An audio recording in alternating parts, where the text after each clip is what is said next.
Okay, hello everybody. I'd like to begin tonight by acknowledging the traditional owners of the lands and waters on which we gather, which for me are the Gamaragal people. I wish to acknowledge the continuing connection to lands, waters and communities and pay my respects to elders past, present and emerging. I also extend that respect to any Aboriginal and Torres Strait Islander people here tonight.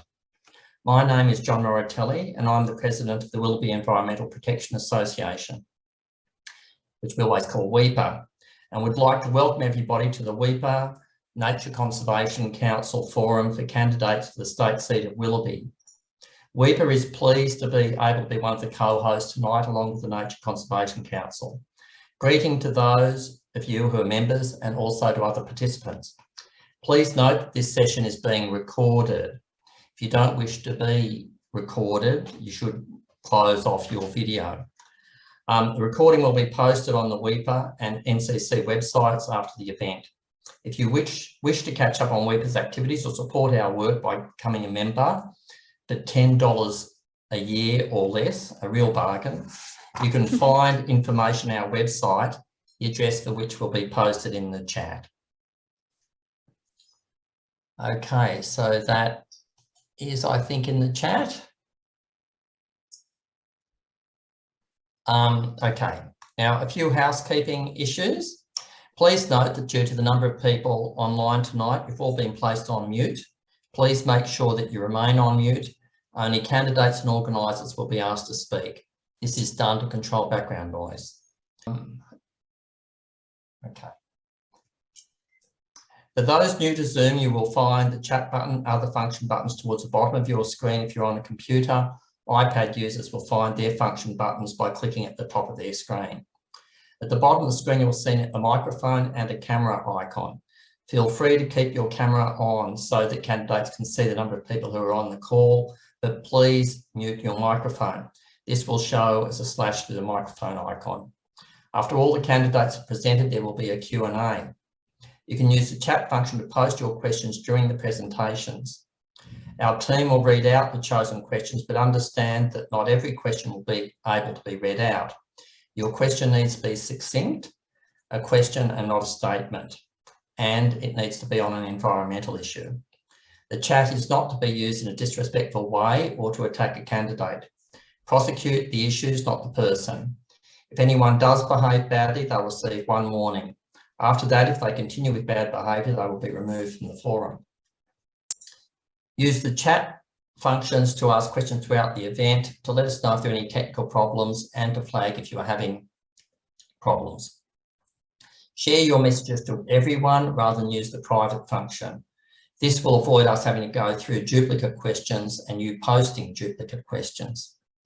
If you are having problems getting onto chat, call Christina on 0438 951 655 for advice, and that number will be posted to the chat. I'll now hand over to our MC for the evening, Jackie Mumford, to introduce herself and the candidates. Thanks, John. And I'm off mute, so I've passed the first hurdle, which is great. I want to thank WEPA so much for organising this event this evening. WEPA are a member group of the Nature Conservation Council, and for those of you who are not familiar with NCC, we're the peak body for grassroots environment and conservation groups around New South Wales. So we're made up of over 170 groups like WEPA all across the state, and we really see our role as representing those groups when it comes to local environmental issues, but also advocating for nature, for the environment and for action on climate change at a statewide level as well. So the New South Wales election is obviously a mission critical time for us. It's really an opportunity to raise the profile of issues that we care deeply about. And I was speaking to somebody recently who is on the board of a corporate organisation, and he was talking about his constituency as shareholders. And he said, as the CEO of Nature Conservation Council, who do you see as, who are you accountable to? And really, we're accountable to nature. And that's what our work is all about. It's about getting good outcomes for nature across the state. So we're very excited to be working with our member groups in the lead up to the election as we try and really raise the profile of nature and the environment and get some good commitments out of candidates and really try and create a race to the top on issues relating to nature and see, hopefully we'll see some real champions for nature in New South Wales Parliament come 26th of March. And we really hope to see some people in there who'll be advocating for trees and koalas and for action on climate change and for protecting our wonderful waterways across the state. But we're here tonight to hear from the 4 candidates who have joined us for the electorate of Willoughby for the state election. And I want to thank the candidates so much for joining us this evening. I know how busy you all are in these last few weeks as the election rapidly approaches. So tonight we'll be hearing from Larissa Penn, who's an independent, Tim James, who's the sitting MP and Liberal candidate, Sarah Griffin from the Australian Labor Party, and Edmund McGrath from the Greens. The candidates have been chosen in a completely random order by presenting a paper bag containing their names to the CEO of the Willoughby Council, who drew their names from the bag. So you know that it's we're not trying to set anyone up. And as John said, we're really here to talk about issues and not to have a go at people. We'll start the evening by giving each candidate the opportunity to introduce themselves and their reasons for standing, particularly as it pertains to nature and the environment. Once all 4 have had a chance to introduce themselves and talk about why they're running, they'll each have 8 minutes in total to answer 4 set questions that were sent to them beforehand by NCC and by WEPA. At the end of those set questions, we'll then have about 20-25 minutes to take questions from the floor, so to speak. So I'll encourage you to use the chat throughout the evening. Don't wait until the end. If you've got questions, please pop them in the chat as they come up. And our wonderful tech team from the Willoughby Environment Protection group will be taking those questions and summarising them and put them to the candidates when we have time for Q&A at the end. So please do think about any questions that come up and put them in the chat. Also, as MC, I have the very important job of timekeeper. So I will be holding the candidates to their 3 minutes each for the introduction and then their 8 minutes each to respond to the questions that we put to them. And I'll be using my timer. I'll let you know when you've got a minute left. And then if you get to the end of the time, I'll give you 5 seconds to wrap up before I cut in over the top of you and put you on mute, as is one of the other added benefits of being on Zoom. So it's time to hear from the candidates. And our first candidate selected at random is Larissa Penn. Larissa, could you please introduce yourself and tell us a bit about why you're running? Sure. Good evening, everyone, and thank you to WEPA and NCC for organising this evening and for everyone to taking time out to come and listen. I'd like to also start by paying my respect because you just record. Yeah. Sorry, slight pause. The recording stopped for a second. So yes, I'd like to acknowledge the Gamaragal people, the traditional owners of the land on which we meet and whose land we're talking about tonight, and pay my respects to their elders past, present and emerging. So many of you will know me through the work that I've been doing in the community over quite some time, 5 to 6 years, pursuing alternatives to state government plans for our area. I'm president of the local residents association. I've been secretary of the Federation of Progress Associations. I've worked on the Flat Rock Gully Bicentennial Reserve Committee Advising Council. I've also served on the local PNC. I was a founding member of several of the groups that have been set up to really give a voice to concerns for nature in our area, and particularly Stop the Tunnels that's been pursuing alternatives to the toll road tunnels that are proposed and are starting to be built. I grew up in the Willoughby electorate and I've raised my children here and owned a home here for 20 years. I'm a truly local independent representative, but I do have a broader experience and perspective to bring to what's going on in Willoughby as well. So after attending Cammeray Public School and North Sydney Girls High School, I completed an honours degree in technology management at the University of Western Sydney. and I took a break from my career to serve overseas in a volunteer capacity. So in my corporate life, I held various management and consulting positions across a broad range of industries, and I worked with organisations involved in risk management and international best practice in the environmental space. I'm running, well, why am I running? So that was the question. I've run before, and I had hoped that after the by-election swing and making the seat marginal that we would see some substantive action. Whilst after an enormous community effort, we've finally been heard on both sides of Parliament in the lead up to an election, we really haven't seen substantive change.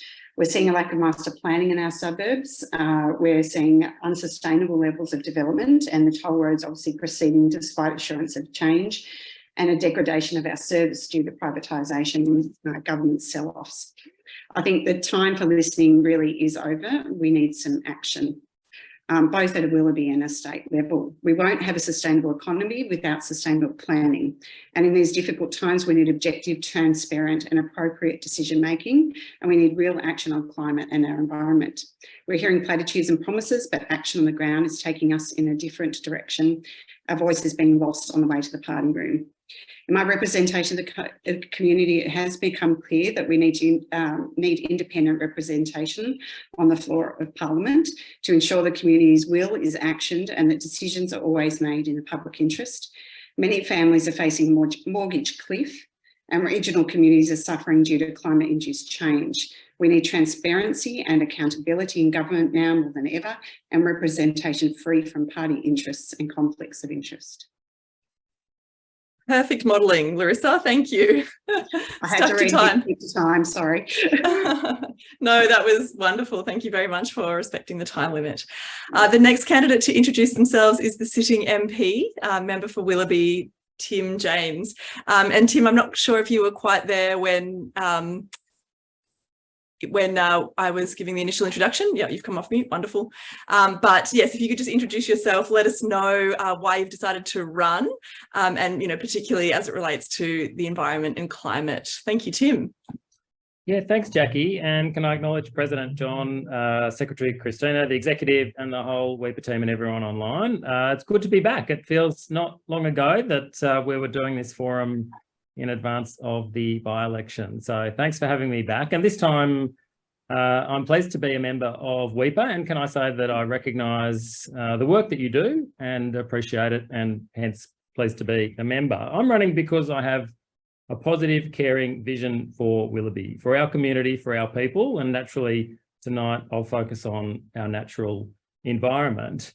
I want my children to enjoy our natural environment as I have, and as 5 generations of my family has. I love our local natural environment. Just today, as it so happens, I was walking through Harold Reid Reserve in Middle Cove. What a stunning spot. It is looking out across Sugarloaf Bay.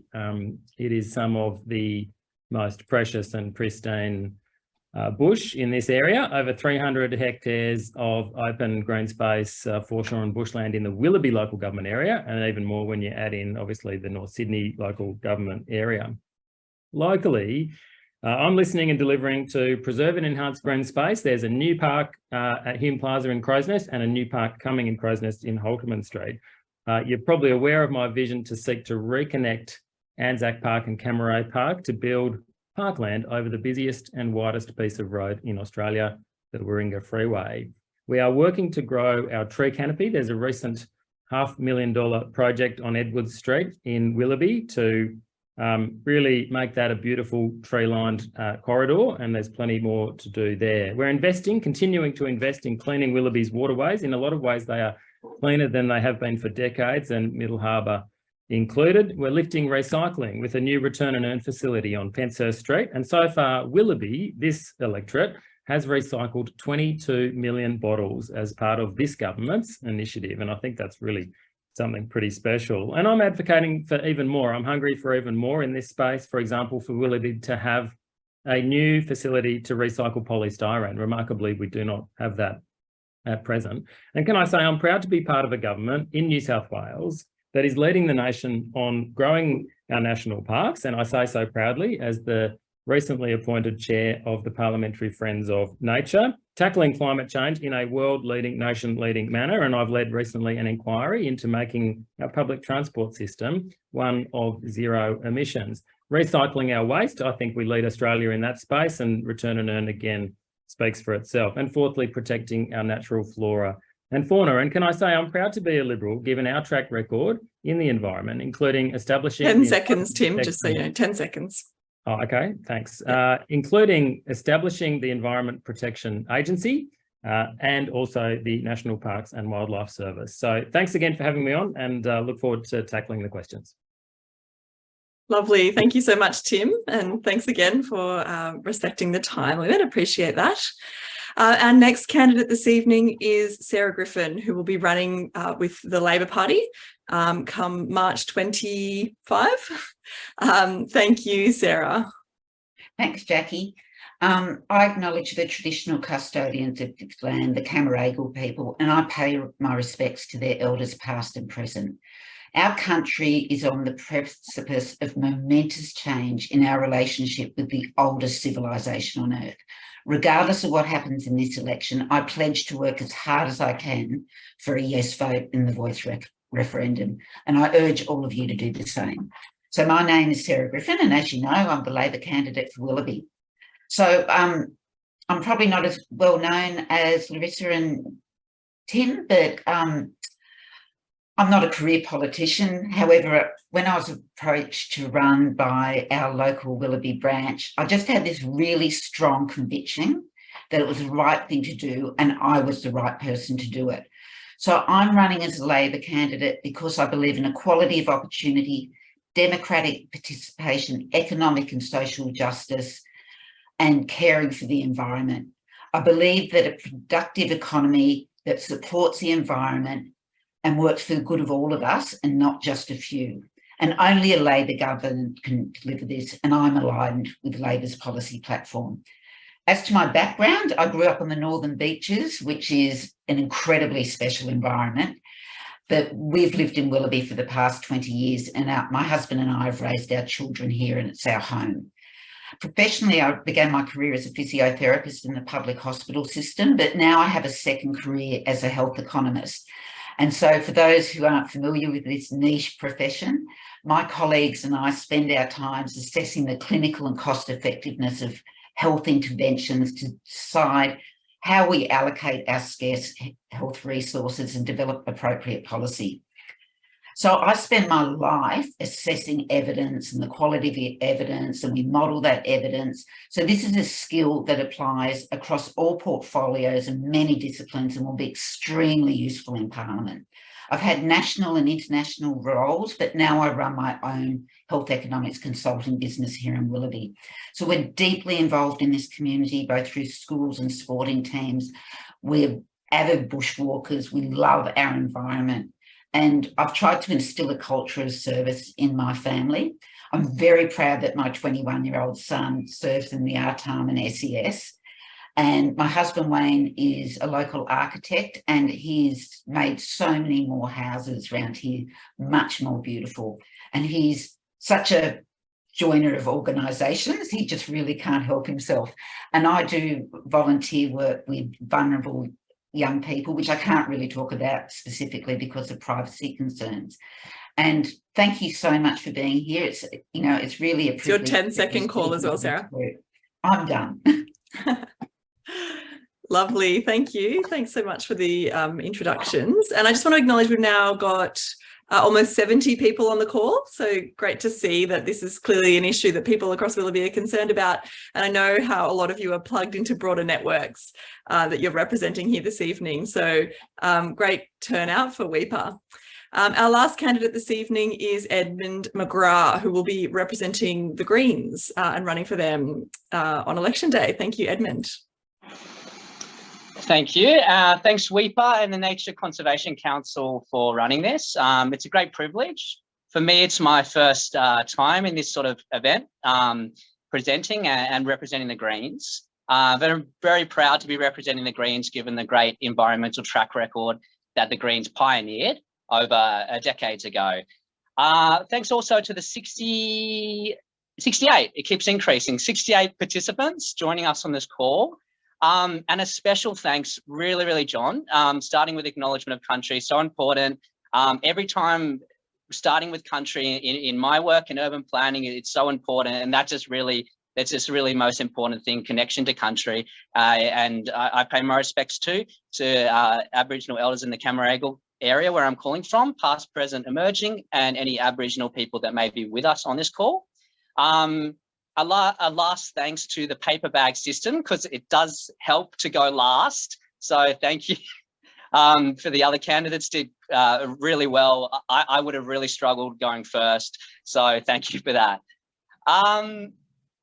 So a link to the area is important. And unfortunately, I haven't had the pleasure of being in the area as long as the other candidates. But my brothers and sisters were all born in Royal North Shore Hospital. Ironically enough, I was the only one not born in North Shore Hospital, being born in the UK. But ever since high school, when I came back to the North Shore, I'd enjoy weekends in Chatswood and all that, and enjoy walking in the local bushland and everything. I've got an eclectic background, starting in ESL overseas, teaching English, international aid, education advocacy with Teach for Australia, refugee awareness with Australian League of Immigration Volunteers and Refugees International Japan. I've got a master's degree in teaching. I've taught in high schools, including Camaray and North Sydney Boys. I'm now an urban planner. I've also got a side business with my wife, which I very much enjoy. Picked up this side business during COVID times. Now, what does this all have in common in terms of my career progression? It does sound eclectic from the outside, but really it's about supporting the vulnerable. And this is why I believe so strongly in the Greens. It's about supporting environment and supporting people above all else. So I'm running to get better environmental outcomes whilst strengthening the economy. Like, this might sound strange, because I guess the stereotype with Greens is we don't focus on the economy.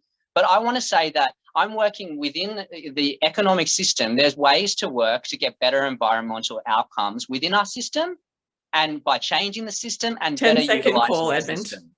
No worries. So I would like to emphasise that to the community, that I've got a strong environmental track record, but also have experience in other areas. And it's great to meet you all. Thank you. Lovely. Thank you, Edmund. And thank you to all of the candidates for introducing yourself, and great to hear a bit about you and why you're interested in representing the area. So we're now going to hear from each of the candidates on 4 key questions that have been sent to the candidates ahead of time. So they've had some time to think about their responses. And these questions have been really chosen for their relevance to the local area and to local environmental issues. I believe one of our wonderful tech support people are going to post the 4 questions in the chat. I will read them out, and then each candidate will run through their response to the questions in one go, and then we'll move along to the next candidate. So they'll have 8 minutes each to answer all 4 questions, which is a bit of a tall order, I know, but they've all had the chance to pre-prepare a response. So the first question, and a reminder, sorry, I have seen some questions coming through in the chat there, but a reminder that we'll take some questions from the chat once we've heard from each of the candidates in relation to these 4 questions. So please do stay engaged in the chat. It's good to see some engagement there and some conversation. Post your questions, and if you want to say anything, obviously positive in response to what the candidates are saying, we might get some good announcements tonight. So we want to encourage any sort of good responses, as well as asking them any targeted questions. So the 4 questions that we have put to the candidates this evening on the Beaches Link Tunnel. So the Beaches Link Tunnel was approved without a business case, without consideration of public transport, and before full assessments were carried out. And it does involve the loss of trees and some unfiltered exhaust stacks. If elected, what will you do to prevent the Beaches Link Tunnel from proceeding, given that the state government is committed to the project? The second question is on green spaces. Would you support the reinstatement of the Design in Place State Environmental Planning Policy, also referred to as the Design in Place SEP, which was discarded by the current planning minister, that would set urban areas on a path of climate resilience, including new local green spaces and tree retention rules? The third question is on the Warragamba Dam. Since recent floods in Western Sydney, the Premier has committed to raising the height of the Warragamba Dam wall, which may have significant impacts on ecosystems within the Blue Mountains World Heritage Area, and does impact on significant Aboriginal cultural heritage areas. Do you support the Premier's position to raise the dam wall? And if not, what will you do to make sure that it's not raised? And then the final question is on threatened species and logging. Our state's list of threatened species has grown to over 1,000, including the koala. And these species are being driven to extinction by habitat loss. Do you support ending native forest logging and protecting koala habitat on private land in order to turn around this extinction crisis? And how will you achieve this? So we'll go through the same order that we have. Each of the candidates have the question. You've got 8 minutes, the 4 questions, sorry, you have 8 minutes, and your time starts now, Larissa. Thanks, Jackie. I'll try and stick to 2 minutes for the beaches link. So obviously you've outlined a few of the impacts, but there's also the impacts to Middle Harbour in terms of the dredging of Middle Harbour, and we're talking about biodiversity tonight and threatened species. The last mainland little penguins in Australia exist in Middle Harbour, and under the EIS they face extinction from that process of dredging and taking 12,000 cubic metres of contaminated spoil up Middle Harbour. So that's just one other example, as well as the example of flat rock gulling and the contamination that's been found there is absolutely considerable, a considerably contaminated site with an old refrigerant factory on its edge and industrial waste that was dumped there. So not only are there the environmental issues, but when you look at the outcomes of the project, we're looking at it contributing to 18% increase in traffic to the northern beaches. And under oath and testimony, the North Sydney Council traffic planners have examined the situation with Military Road and said that in real terms, Military Road does not actually improve as you come towards Neutral Way and the Warringah Freeway. And that is because the freeway acts as a distributor of traffic within the system. And in future, that distribution will happen outside the system. And that means not altogether, but in part. And that means more traffic to our local areas in Willoughby and more traffic to the North Sydney area as well. So key decision makers within government are still committed to the project. That's as recent as the recent budget estimates. So ministers in the government have said that they're committed to the project going ahead, but it's one subset of a 3-part of an overall program of works. So we really can't shore up a promise to cancel or substantively change it without actually looking at the whole program of works. I know Labor has said that they'll cancel the beaches link, but that's sight unseen. They haven't seen the contracts, they haven't seen the full business case. There's a lot of discovery to be made. And I have noted that when the contracts was signed off just days before the parliamentary inquiry findings came out in December, that Labor really didn't make much of a fuss about that at all. So we've got a contract coming into the system which connects through the beaches link, which essentially is interconnected and needs to be examined. Labor's also said, so we've got the Liberal Party saying that they would make changes to the beaches link, and the Labor Party saying they considered some changes within the contract terms to the Western Harbour Tunnel Warringah Freeway. The Warringah Freeway design is an absolute mess. It creates far more congestion around Sydney's largest school zone. We need to actually look at the whole project and reconsider it properly. Things have changed in that time in terms of our economic environment, and that needs to be factored in as well. So the EIS is sitting on the Planning Minister Anthony Roberts' desk. It's untouched, according to very recent meetings with Transport for New South Wales. They haven't considered the 2009 Metro assessment that showed that the Metro to the beaches was viable. Essentially, that EIS should be rejected. It hasn't met the Sears requirements. It's sitting on Anthony Roberts' desk ready to be approved straight after the election. So at the end of the day, the only way we can guarantee change is to hold whomever is in government to account, not just to their promised changes or cancellations, but to the very principles of fiscal accountability that should be underpinning all the decisions that are made in Parliament. The entire business case and the plan must undergo a reassessment, and I will ensure that the beaches link gets cancelled, because that reassessment needs to happen, and it's very evident that it hasn't met the requirements that it needs to. So do you want me to just keep going into the next Yeah, question? keep going. And First if you want more of a time check, I can give you more of a time check, but you're almost at your halfway point. So, and I'll give you 30 seconds. at the end. Green spaces. Look, the SEP was widely recognised as one of the best pieces of planning work that the former Planning Minister Rob Stokes put together. It was rejected by the current Planning Minister, and it didn't just set up protection for our urban tree canopy, but it put in place things like electrification, efficiencies, heat exchange efficiencies, all sorts of things for building for the future. They're the sorts of plans that we need in place if we're going to have any hope of reaching net zero. We need that planning on the ground level at a state level. It's all about how we're planning the future. So yes, I would definitely support a reinstatement of that SEP, or the adoption of that SEP really. Warragamba Dam. So since the recent floods in Western Sydney, the New South Wales Premier did commit to raising the height.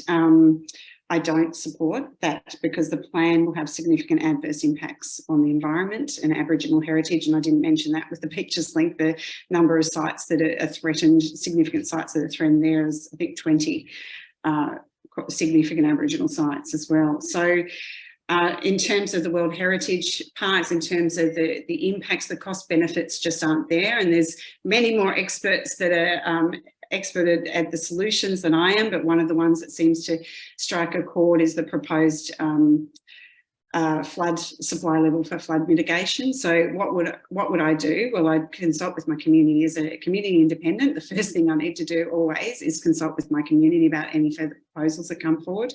I'd lobby the minister with my community and help them do that. I'd vote against the proposal, but most of all and significantly, I want to have a look at a private members bill around this definition of state significant projects, because we've got that with the Beaches Link and the Western Harbour Tunnel, we've got that with this project, and that definition seems to bypass so many really important environmental protections that we should be looking at when we're considering these projects. So how am I going for time? You've got 2 minutes. Okay, threatened species and logging. As you've said, we're over 1,000 species that are threatened. The State of the Environment report noted that it's not just our regional forests and native forests that we need to protect, but it's also our urban forests. I'm very concerned about the degradation of our urban bushlands like Flat Rock Gully, which is a key wildlife corridor. There were 42 recommendations in that inquiry, and I think they should be adopted. And I do have some family that are in regional areas, so I understand the challenges of being a farmer and on the land. One of the recommendations was around incentive programs and working collaboratively with private property owners, and you're very interested in that. So I'd work to ensure those recommendations were put in place and work with our community to implement those recommendations. Lovely. Thank you so much, Larissa. That was 7 minutes and you addressed all the questions beautifully and kept us engaged. So thank you very much for that.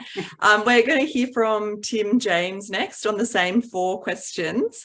And Tim, if you'd like me to yell out at any point with a time check, let me know. Otherwise, I'll just give you a 2-minute warning and then the 30-second warning.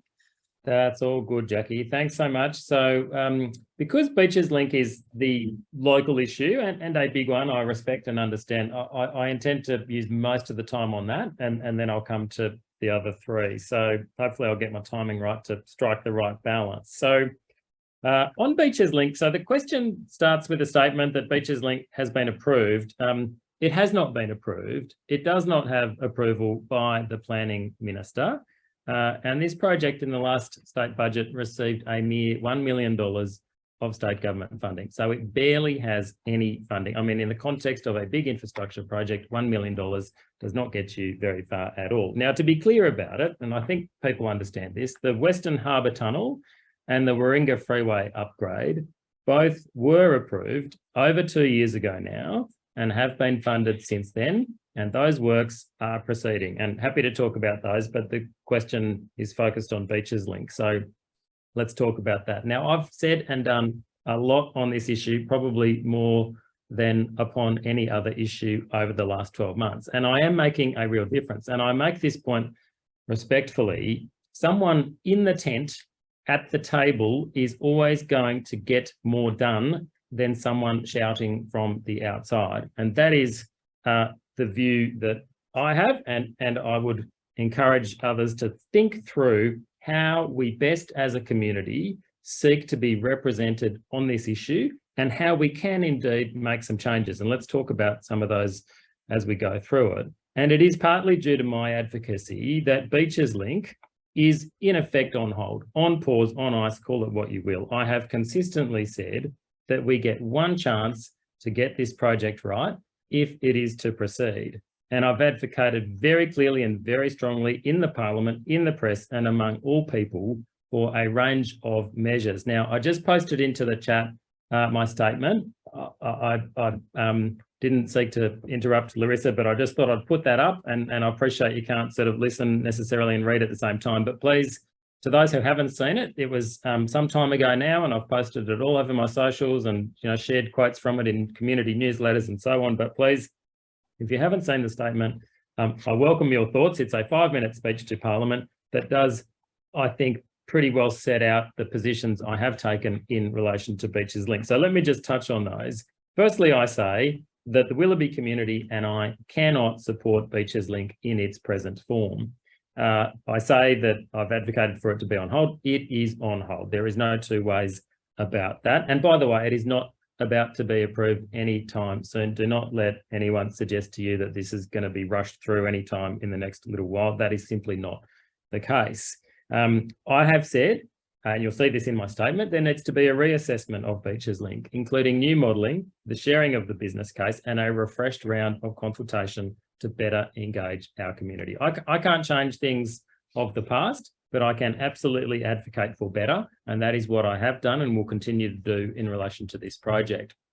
What I have also asserted is that any potential dive site at Flat Rock Gully is not acceptable and ought not proceed for a host of reasons, many of which are environmentally oriented, and I make that abundantly clear in the speech. Equally, I have stood up openly, clearly, strongly and proudly for filtration of those ventilation outlets in Camaray, given all of the circumstances. Equally, I have stood up in relation to the rehabilitation of that parkland. Now, I know it is hard to see what is presently a works zone. It is hard to see trees come down. At the moment, it is difficult to look at. I completely understand that, I really do. But please understand that most of the great majority of that space that is currently a work zone will be returned as open green public space. Now, what the previous position of the government was to ensure a positive return of green space by going about what is actually happening, namely that Berries Bay be in effect reopened, rehabilitated and opened up to the community. I have said that is not acceptable. Berries Bay is not within the vicinity of this community, and I say, no, look, that's a separate proposition. But what I am standing on is a vision indeed to return in a net positive way green space for our local area by seeking to build a land bridge canopy over that freeway, the busiest, widest piece of road in Australia, to reconnect those parks. Hundreds of people from our community have signed my online petition, and it is gaining traction inside government, outside government, in the media, and so it goes on. You've got to have vision, and I do. Importantly, for our community in relation to green space. Likewise, I'm calling for those facilities buildings adjacent to the freeway, or building if it is only to be one tunnel, to be put underground. And there's progress being made there. It's a live conversation. There is still a consultation to be had, but you can see, if you've been to the site recently, you can see there is a 12-metre drop basically from Ernest Street down to the site. And that building can be readily accommodated into that natural landscape with a green roof and as much green space and public space and accessibility as can be. But there's a process that has to be run through there and more to do to make that happen. Equally, I'll just say on trees, obviously, I think you're all aware the commitment is to replace every tree that has been lost 2 for 1. With suitable and as much as possible mature species, many of which are being grown in nurseries and farms across the state right now. I've also said, importantly, and by the way, I've planted 2 trees myself recently on the golf course, and that golf course is coming along really well and will be back in community hands. 2-minute warning, just so you know, Tim, you've got 2 minutes left. Oh, thank you. In late March, early April. So look, there's plenty more I could say on tunnels. I'll just touch briefly on the Western Harbour Tunnel, which is approved and has been funded for years and is going ahead. Importantly, it no longer requires the dredging of Sydney Harbour. And clearly, if it's good enough for Western Harbour Tunnel, should Beaches Link, should it proceed, then the same should apply. And the benefit that we've seen in relation to the Western Harbour Tunnel is that the tunnel technology, those tunnel boring machines are improving, so it's deeper, safer and more sustainable. That's probably enough on tunnels, but please do read my statement. On the green spaces, SEP, look, the position here is that much of what was in that draft SEP, which was the subject of very significant consultation across well over 1,000 people, 30 policy working groups, the minister's given me a detailed brief of how they went about the consultation on this. But the key point to make is that the key elements, namely the enhanced basics, the building standards and the sustainable buildings SEP that has come in, essentially deliver on the intent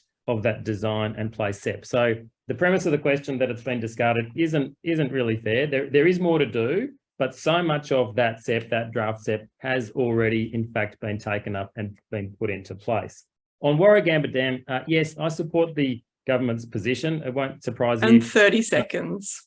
It won't surprise you to know that, because in the end, this is about ensuring that the 140,000 people who live or work on that floodplain are able to be better protected and cared for. And there's a whole raft of figures I can give you about the reduction to the impacts on properties, on people, damages, and so it goes on. But it is a sensible proposition, and yes, in our view, should proceed. Finally, on threatened species, this government has done so much on threatened species, on koalas. I've got a very long brief from James Griffin, who is so passionate about this space.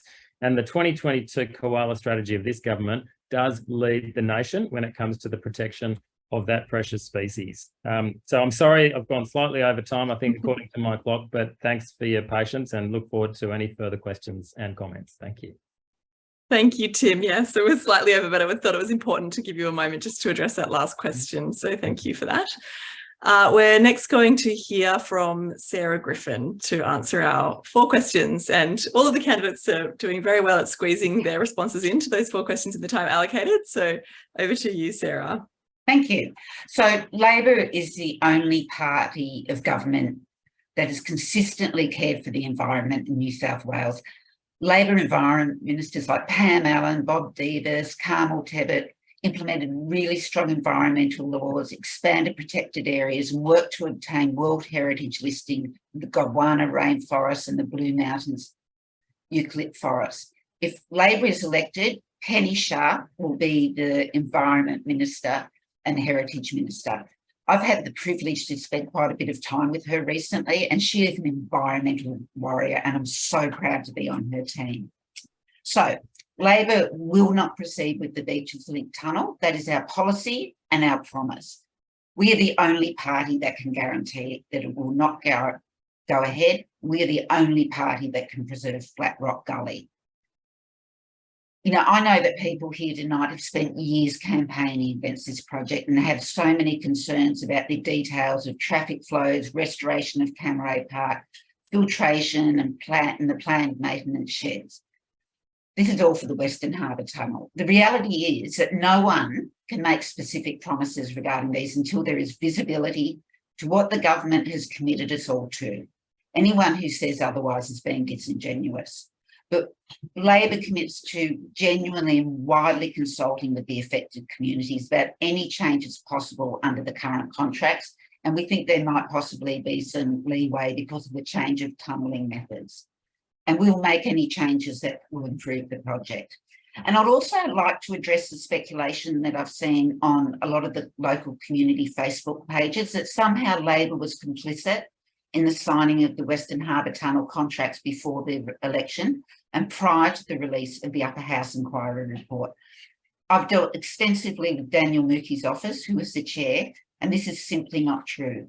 The delay to the release of the report was a result of the wrangling with the Liberals over every phrase and sentence.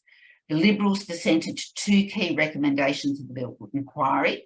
This was the recommendation to stop the Beaches link and the recommendation was not to sign any new contracts before the election. Labor had no knowledge of when the contracts would be signed, but the coalition was well aware of the recommendations of the committee, as there are 3 Liberal members on the committee, but they signed anyway. In terms of the reinstatement of the place and design set, I support it. Moving on to Warragamba Dam. We will not raise the wall of the Warragamba Dam. It is not a sensible thing to do and will result in irredeemable loss of First Nations heritage and bushland. It is expensive, destructive, and not a good solution to flood mitigation, as more than 50% of the flood waters are generated downstream from the dam in the upper Nepean. We will invest $225 million for a Western Sydney flood resilience package and ban new development on floodplains. And we will work to address flood mitigation in a sensible, non-destructive way. So Labor commits to the Great Koala Park, and we will also establish a national park to protect koalas in southwestern Sydney. We'll also commit to finally completing the Walleye Creek Regional Park. And we will ensure that environmental laws are fit for purpose and those that are charged with implementing these laws are properly staffed and supported. You know, we've seen over the last 12 years the systematic dismantling of environmental laws and just the loss of such skill and knowledge in our public service, particularly in the public national parks scheme. So we will also ensure that the statutory review of the Biodiversity Conservation Act is rigorous and transparent, and it must deal with the unsustainable level of land clearing under this government, which has just increased to an unsustainable level. We also have to address the complications of the biodiversity offset scheme, which simply isn't working. And Labor will work closely with the federal Labor government to deliver 30% protected areas by 2030. I do support ending native logging, but I'm realistic enough to know that it's much more complicated than just banning logging, and there are so many stakeholders and ongoing consequences of just rapidly stopping this industry. So Labor supports an approach that involves the participation of all stakeholders and focuses on an environmentally and economically sustainable approach that reduces our reliance on native forests and increasingly meets more of our timber needs from plantations. And we believe in strong regulation and compliance with all the rules surrounding logging. And finally, only a Labor government can stop the Beaches link. Only a Labor government can stop the flooding of the Blue Mountains World Heritage Area. And only a Labor government can make the Great Koala Park a reality. Only a party of government, the Labor Party, can deliver these important outcomes, because we know the coalition won't and the crossbench can't. I know this event is primarily about environmental concerns, but they can't really be isolated from the rest of government. Government policy and implementation must be coherent and coordinated across all portfolios to deliver really good outcomes. Environment can't be seen in isolation. It has to be supported across everything. So I've had briefings with all the shadow ministers, and I have excellent relationships with the Shadow Roads Minister, John Graham, the Shadow Transport Minister, Joe Halen, who grew up in Willoughby and was captain of Willoughby Girls, and Penny Sharp, who is the Environment Minister, Shadow Environment Minister. And these are particularly relevant to this electorate. Tim's right that you need to be in the tent and at the table, but it's so much better when you're actually aligned with what your own party is doing. And I'm so aligned with Labor. So I will have a seat at the table in a Labor government. And I can assure you, if Labor wins Willoughby, I will definitely be listened to. Thank you. Thank you, Sarah. So the last candidate that we're going to hear from this evening on those 4 questions is Edmund. And I just want to also acknowledge that we're now at 75. And when I looked before at the participant list, I think we were closer to 80 people in the room. So good showing, Willoughby. Over to you, Edmund. I was about to say the same thing. I've noticed a few, we've gone from when I last introduced myself, we had 67 participants, and now we have more. So for those people who have come since, welcome also, and thank you for attending. Look, I'm going to try to spend equal amount of time on each issue. I think they're all very important. Firstly, with the beaches link, I would stop it. And ditto to a lot of what Larissa said, it will have huge impacts under the current form. And the impacts on Aboriginal heritage, land clearing, and possible settlement into the harbour is unacceptable. And in light of that, also, there's no traffic benefits. As we know, it really doesn't have any benefits at all. So what's the point of doing a project that doesn't have benefits and it's no longer a priority infrastructure project? So I don't want to see this project on ice. I want to see that we do a different type of infrastructure project that we actually need, not one that's useless and has no benefits for people or the environment. So I'll say this as an urban planner, but it's so obvious that the only way we can support an urban environment that's growing to vibrant communities is through public transport. That is the only way. So if this project is to go ahead, the only form it can go ahead is as public transport. The light rail is an awesome idea, and it needs to be explored. In terms of business cases, there was no business case on this, as stated. Now, business cases in New South Wales government need to be better. International standards, and what we're really working to now is integrating the tragedy of the commons, the externalities of economic growth that for 200 years have not been integrated into our economic decisions. We need to say, okay, the removal of 5 trees, 10 trees, what is the economic impact of this? Therefore, what is the social impact? Because this needs to be weighed against any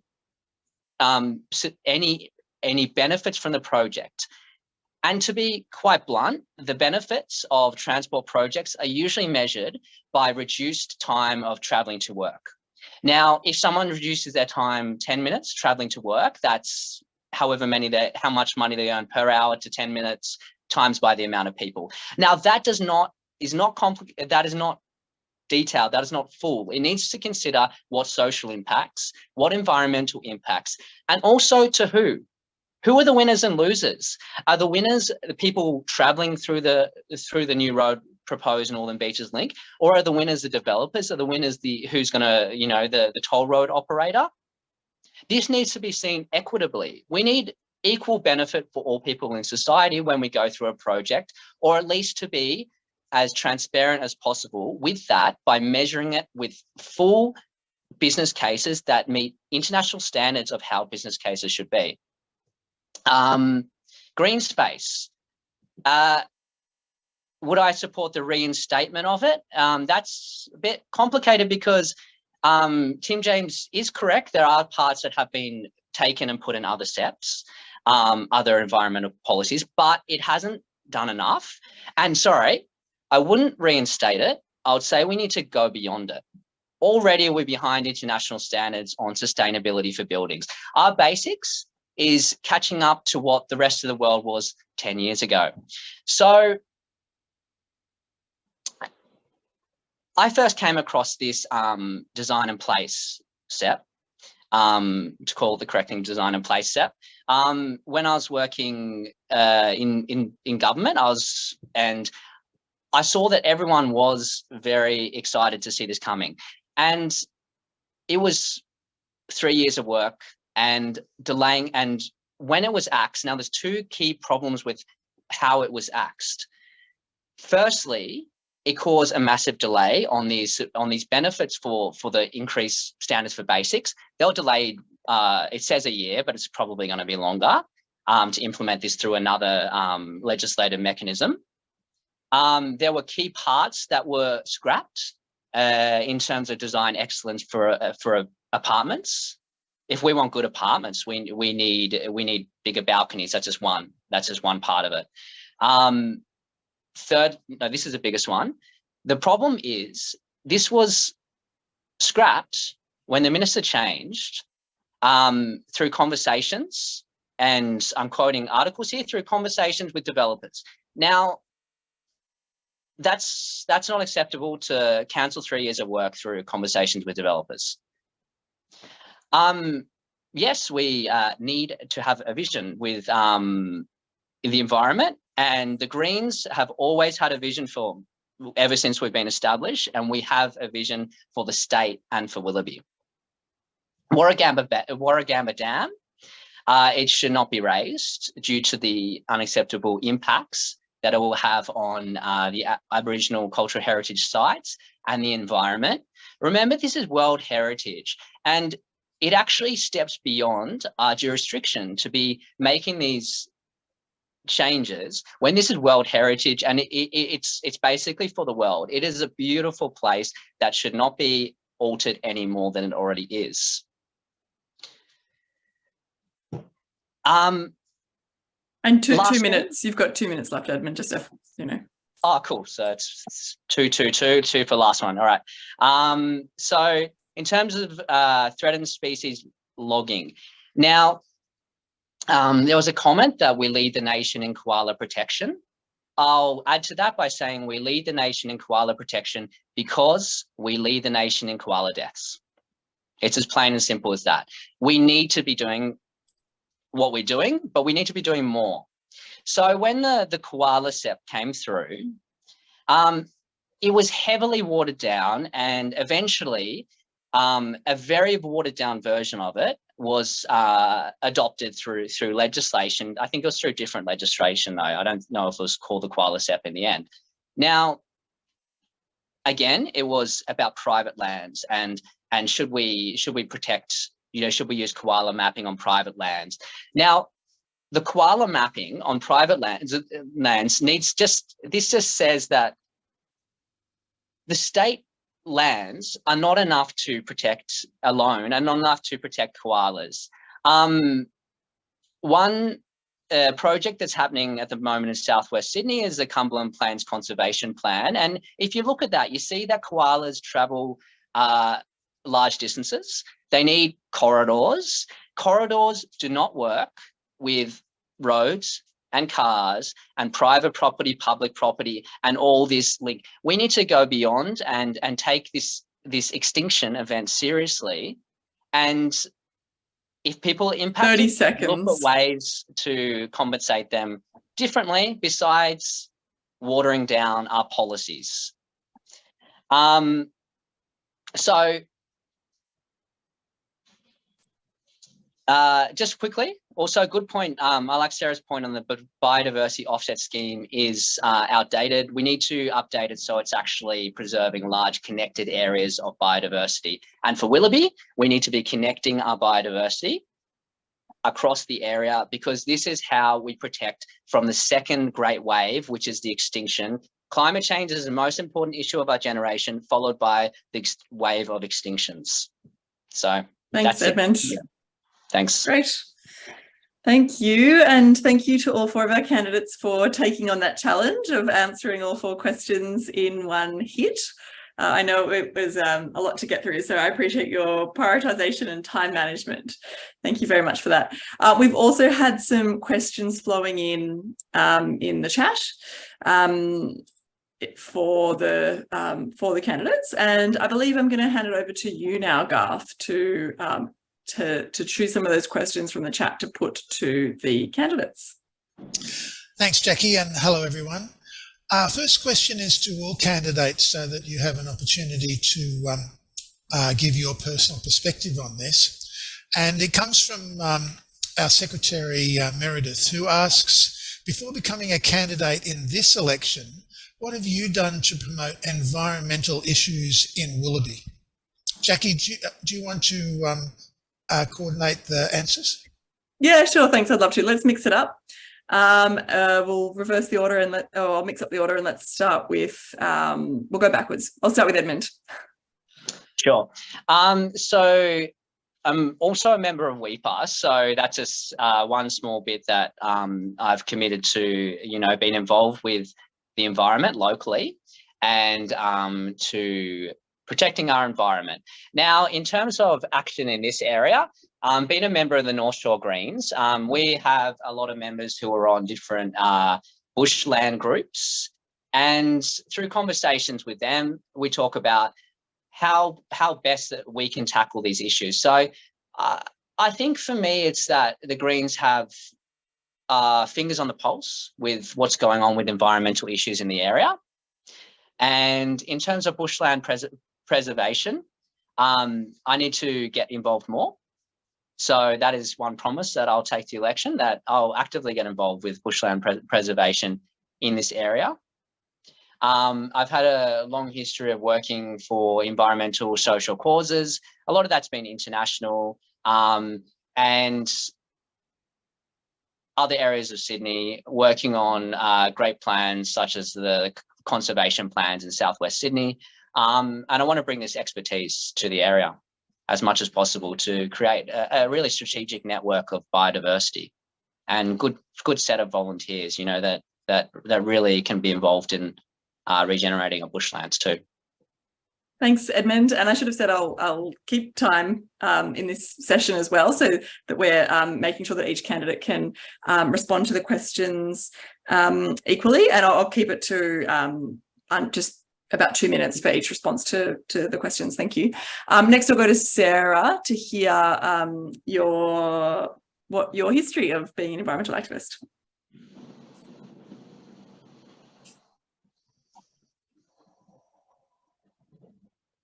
We got Sarah? Sorry about that.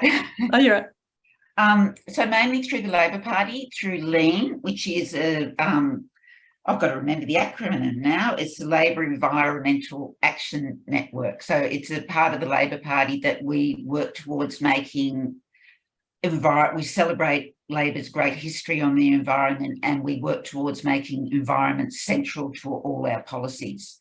And generally, I've just been a member of most organisations, Greenpeace, World Wildlife Fund. I donate. I'm not a community activist in the environment in this electorate, but my husband is more so with his green architecture, because I have been the breadwinner or I shouldn't say that, the major breadwinner for quite a long time, and have been running a business. But I'm committed to the environment through policy. I'm committed to the environment through being part of the Labor Party, and I will bring that commitment to government. Great, thank you, Sarah.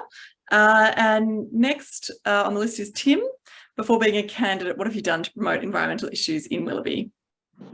So I'm not sure if you mean in the last 12 months. Obviously, I've been member for 12 months. I think I've given a pretty good account of what I've done in that space earlier. So perhaps to be sort of setting a level playing field, asking, well, what did I do before becoming the member? I'll take you through some of that. So I joined the Artarmon Progress Association when I was about 19. I became the secretary of it shortly thereafter, and I worked really closely, living in Artarmon as I did, having earlier grown up on Penshurst Street. I worked very closely with my local Progress Association and community to stand up for what we believed was right for our community. So to seek to ensure Artarmon had a library, to oppose a then highly inappropriate development in which the airspace above the Artarmon railway station was suggested, could be sold off, to make, bush tracks safer and cleaner and greener, to add to safety under the railway line for people, commuting. So we did a number of things, and, I was very proud to be involved in my community. And in the end, that is what this is all about, is people and community. We all have different backgrounds, obviously, different parties. We're going to have different positions and policies, but at the heart of it for me is people and community. And so likewise, then years later, I had a hand in helping to set up the Friends of Sydney Harbour, which was a lobby group designed to ensure that our harbour, its foreshores and surrounds, were well cared for and protected. We had a big hand in opposing what was then an unsuitable development for a floating Sydney Harbour heliport. And I worked very closely at the time with people like Ian Kiernan, who set up Clean Up Australia, and many others on that very project, and that was back in 2013. I also had a hand years ago in working very strongly against an inappropriate development elsewhere on Middle Head in Sydney, where a private aged care facility was proposed. I might ask you to start wrapping up, please, Tim. Yeah, of course. And at that time, you know, I was, for what it's worth, and I think this is not insignificant, right? I was a chief of staff within the state government, a state government that was accepting of that development, but I was addressing rallies, protesting, appearing on television. You know, there was a byline that said Tim James protester. And I raise this because I want you all to know I'm not some robot for my party. I will think through carefully and appropriately, and I will seek always to represent people and community, because that is at the heart of this job, and that is precisely how I see it. Thank you. Thanks, Tim. And lastly, Larissa, could you tell us a little bit about your history of working towards environmental outcomes? Sure. I've touched on the Stop the Tunnels campaign. Obviously, that's been going for 5-6 years. We've done submissions to Parliament. I lobbied directly for a parliamentary inquiry into the Beaches Link, and that's what we were talking about earlier. And a lot of the criteria for that inquiry included environmental aspects, which I directly lobbied for. In fact, the words of some of those questions were directly from me. I've submitted questions, budget estimates around our environment with regards to Cammeray Park, with regards to Flat Rock Gully, with regards to the tunnel projects in general. But aside from that, on the PNC at Cammeray, I was the convener and started up the ENS Environmental and Sustainability Committee there. We were leaders in recycling school uniforms into all sorts of things, park benches, and working in partnership with a local organisation. Flat Rock Gully Committee, when I saw that the community weren't being heard, I actually started up Safe Cammeray Park and Safe Flat Rock Gully and handed those forums over to the community so that they had a forum to discuss these environmental issues in the community. I don't have as much to do with it now, but it's something that's been taken off by the community. Obviously, when the fish kill event happened down in Flat Rock Gully, I was one of the first on scene then. I spoke to the EPA. I noticed there's questions there. I've been speaking frequently to the EPA trying to get answers about that event. So I'm willing to be on the scene when things happen and represent our community. And I've spoken to the EPA in depth about and those that qualified in the area of contamination around Cammeray Park and the sedimentation that landed in Middle Harbour around that issue as well. And also lobbied very hard through the schools and to get the air quality monitoring into Cammeray Park. So I've got a really, I guess, strong track record of not just being on committees and giving advice and giving feedback, but actual action on the ground in Willoughby. Thanks, Larissa. Garth, what's our next question? Thanks, Jackie. We've received quite a number of questions from our audience, and a lot of them are related to questions outside of Willoughby. So one question that Joan asks is how will we deal with the increasing amount of plastic bags and other associated plastic products? She makes the point that many end up in the waterways and the intestines of marine animals. I also note that New South Wales creates about 800,000 tonnes of plastics every year, of which we recycle only about 10%. So my question, again for everyone, please, Jackie, is what will you do to address this issue, and how can the New South Wales government move to a circular economy for non-renewable materials like plastic? Great. And we'll mix up the order again. This time, let's go Tim, Larissa, Edmund, and then Sarah. And I'll just keep to time, but I won't reframe the question again before each one of you. Yeah, thanks. So great question. New South Wales under this government has really led the way when it comes to dealing with plastics. So there's been a range of measures, as you know, the banning of plastic shopping bags as from last year. Obviously, disposable, plastics, cutlery, straws, plates, and those sorts of materials. So we really are well on the journey there, and this government has taken that action strongly and clearly. Obviously, working with small business and community to bring that in a really sensible, achievable, practical manner, and we're very proud of that. I think more broadly, this is not just a New South Wales issue.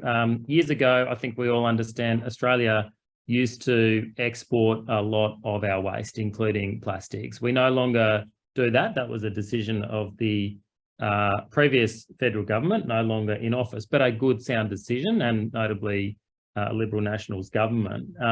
Clearly, though, there is more work that we do need to do. The recent events surrounding the big retailers and shopping bags, there's work to do there. And I mean, some of it is a question of technology, of working with industry to ensure that, we get that right, and that those shopping bags, for example, can be recycled.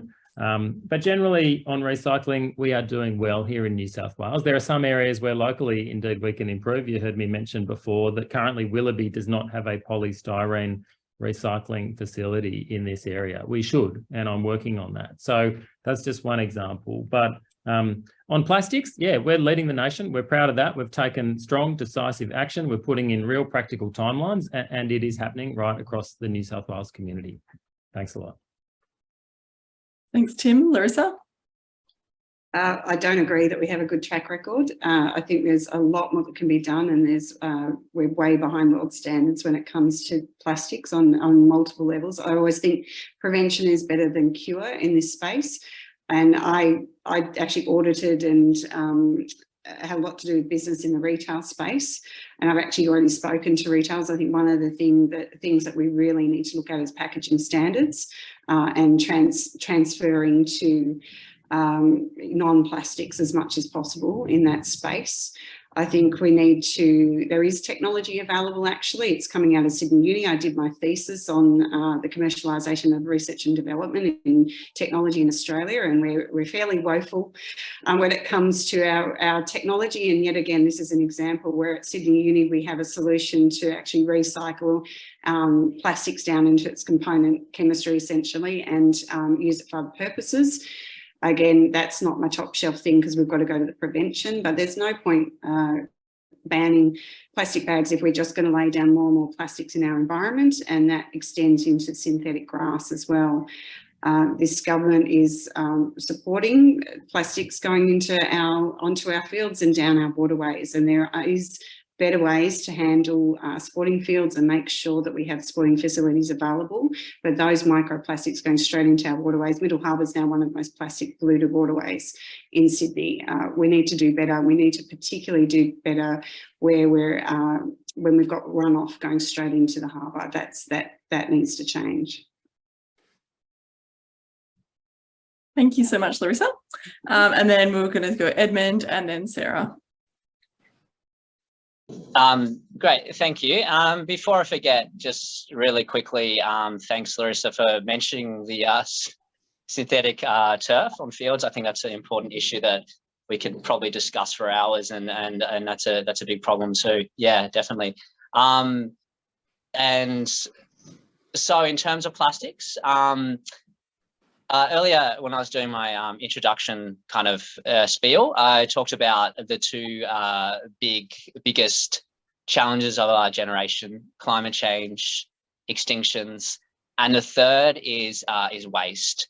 Waste, we still as a society have not come up with an effective way to recycle or rid all our waste, and waste still goes in at landfill and is contaminated for hundreds, thousands, and millions of years. It's not acceptable. We need to do more.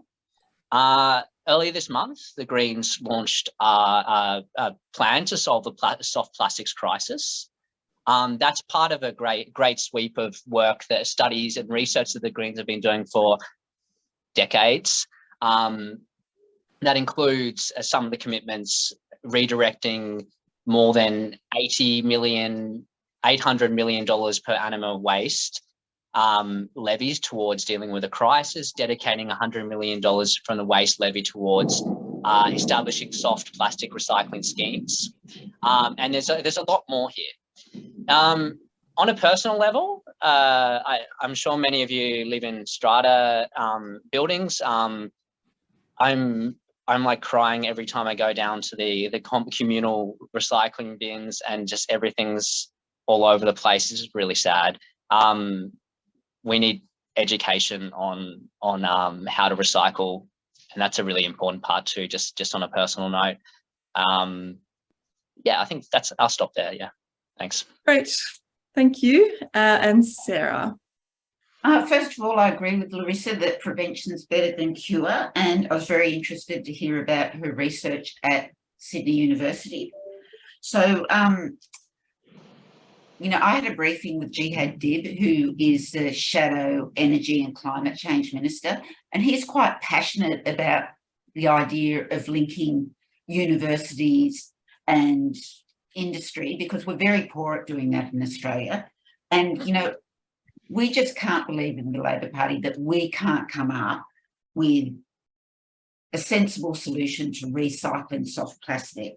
So we plan to engage the universities, link them up with industry, and develop and exploit technology to solve this problem. So we do believe in a circular economy, and we do believe in harnessing existing technology and also promoting and supporting research to make sure that some of these really big complexities about recycling plastic are solved. And, you know, we actually take a whole of government approach to this. So all of the portfolios are working together to deal with these environmental issues. Great, thanks, Sarah. And we'll take one more question from the chat, I think. That's probably all we'll have time for before we begin to wrap up. So last question for the evening, Garth. Thanks, Jackie. Diana asks another statewide environmental question in relation to koalas, and she asks all candidates whether you support the questions that the Save Sydney Koalas parliamentary petition asked, which was to declare an Upper Georges River Koala National Park, to stop the rezoning of stage 2 of the Mount Gilead development, and review the approval of stage 1, and to build 5 effective koala crossings on Appin Road. Also in relation to that, to implement 450 metre wide koala corridors across the rivers. Thanks, Jack. Rivers and creeks. Thanks, Jackie. Thanks, Garth, and thanks, Diana, for the question. There are a number of specific policy asks in there, so I won't expect the candidates to each take a position. Oh, you've posted them in the chat, thank you. But, you know, more broadly, perhaps the candidates could just speak to their efforts to advocate for koala protection. And this time, let's go Sarah, Larissa, Tim, and then Edmund. So Labor is absolutely committed to saving the koalas.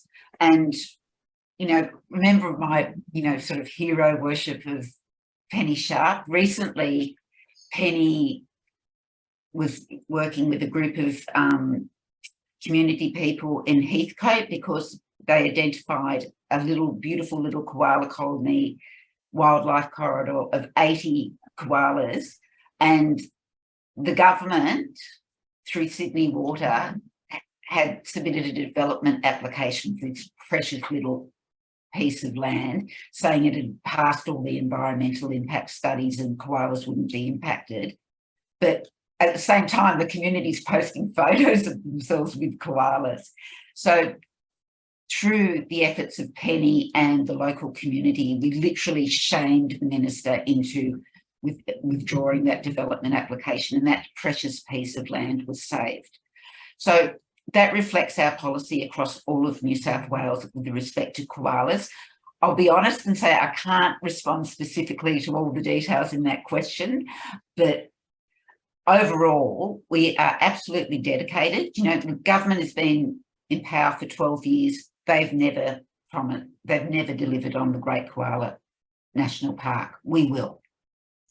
And Thank we'll you, also Sarah. work towards the Southwestern Park as well. Great. Larissa? Yeah, look, that petition is really, if you look at the bigger picture, is talking about the problems with fragmentation of koala habitat. And that's happening statewide. I support absolutely koala corridors and joining up and keeping safe those corridors, because as we said before, koalas do need to travel quite some distance. So sadly, we don't have any in Willoughby, but there was a sighting apparently in Flat Rock Gully, but I think that was maybe a big possum. But I've spoken to representatives of Save Sydney Koalas in Willoughby, so I will certainly be listening to them and their recommendations around koalas. And I do think it is horrifying to think that something that is our national symbol, so it's not just our ecology, incredibly important to our ecology, and to save as a species, but also koalas are what brings, and our unique wildlife is what brings tourists to this country. We're a very long way away from the world. Why would we want to lose our unique selling proposition? So if you put it into economic terms, and perhaps that speaks more to some people, we need to preserve koalas for the sake of biodiversity and for the sake of the fact that they're absolutely beautiful creatures, but also I think for the sake of our economy and our national pride. It's absolutely a no-brainer that we need to do everything we can to save koalas. Thanks, Larissa. Then we'll go Tim. Yeah, thanks very much. So this government since 2011 has expanded the National Park estate by over 600,000 hectares, more than any other government, supporting in perpetuity protected areas for koalas and indeed hundreds of other species. Now, more recently, in 2022, the government committed over $190 million to a range of measures in the New South Wales Koala Strategy. The KPI for that program is to double the number of koalas in New South Wales by 2050. And it is the largest of any government spend in Australian history on a single species. It's the most significant investment in koala conservation history in Australia. To give it some perspective, the federal government has committed $50 million for actions across all of Australia. The New South Wales government is clearly doing much, much more than that. $44 million has already been expended on habitat conservation and expansion, including with private landowners and councils and community partnerships, of which there are many, tens of them. I think 73 is the figure I saw, right across the state, for habitat restoration, mitigating the impact of vehicles, and working together with local communities on the ground to improve conditions and safety and space for koalas. We report annually on the progress of this strategy, and the Year 1 implementation report is publicly available on the Environment website, and I would encourage everyone to have a look. So we've done a lot, we're doing a lot, there's more to do, we're spending more than any other government in history on koalas, and we're proud of that. And please keep abreast, have a look at the strategy and then the implementation reports, and I'd be happy to hear your feedback on those. Thanks a lot. Thanks, Tim. And lastly, Edmund. Sure. I'll tackle this question broadly first. Everything needs to start at the broad scale, and kind of going back to one of the questions that we had about habitat protection and the koala SEP, about it being watered down not to apply to private lands. Again, I reinstate that position that for strategic biodiversity conservation plans, whether on whatever scale to be effective, it needs to allow for interconnected environment, interconnected biodiversity. So koalas do travel and migrate quite a distance. Again, another broad point I like to make is that 30%, the Greens target for protection of land is 30% in New South Wales. Currently, it's 9-point-something%. That's woeful by international standards. Much denser countries such as France are committing to 30%, which is the international standard. We need to commit to 30% protected land across New South Wales. As for the specifics of this question, I do know a lot. I work in Southwest Sydney in urban planning. However, as I'm still working in that, I choose not to answer that at this stage. Please, though, do ask me in a week, a bit close to the election, but it's just too much to answer at the moment. Working in that context, I think it's probably ethical as a government employee not to be answering that at this stage in the specifics of this. So, as a politician and as in that sense, I want to commit to protecting koalas is paramount. It's the most important thing we can do broadly across New South Wales, and I'm committed to that. And the Greens is committed to protecting 30% of New South Wales. Great. Thanks, Edmund. And thanks again to all the candidates for your responses. And thanks to everybody who put questions in the chat. We have come to that time of the evening where it's time to wrap up. I want to thank especially all of our candidates for joining us tonight. I know that you're all very busy on the campaign trail, so I really appreciate making the time. And obviously this is a hugely important issue in your electorate. Nature and the environment are big issues for your constituents, and it's been great to have such a good turnout of people here this evening, and to see such lively debate and conversation in the chat. I want to thank Weepa for all of your work putting this forum together. And for all that you do in the area for the local environment. And yes, excited to continue working with you right up to Election Day and to see how we can continue to advocate for nature across the Willoughby electorate. So perhaps you could all join me in virtually clapping a thanks for our candidates for being here this evening and for responding to our concerns about nature and the environment. And I'm going to hand it over to back to John from Weepa to close this off. Thank you, John. Thanks, Jackie. And thanks to all the candidates, Larissa, Tim, Sarah and Edmund for participating tonight.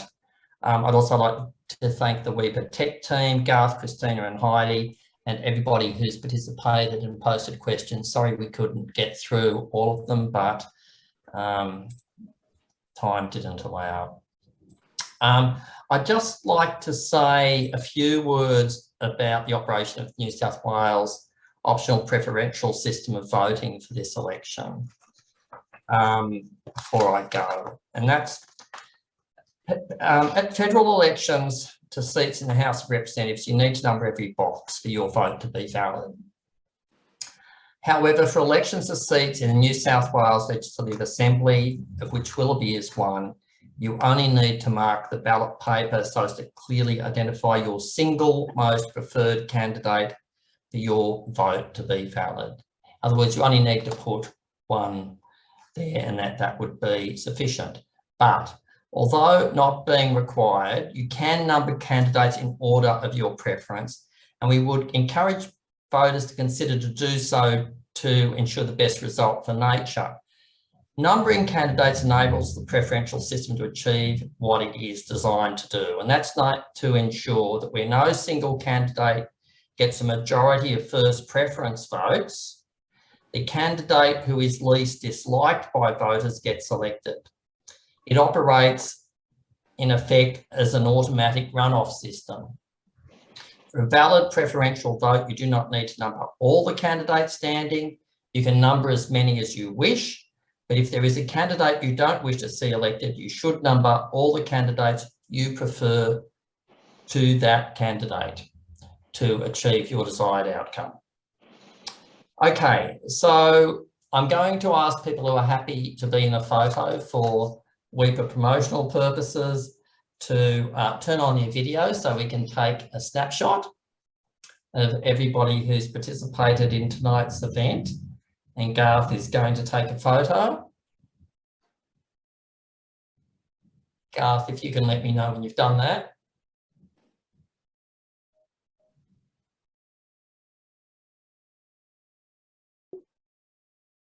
Okay, I assume it's happened.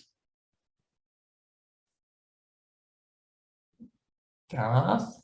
I think people are still turning their videos on. Oh, okay. I can't see. Garth isn't in my picture. Oh, there, I can see Garth. Garth, just nod when you're taking the photo.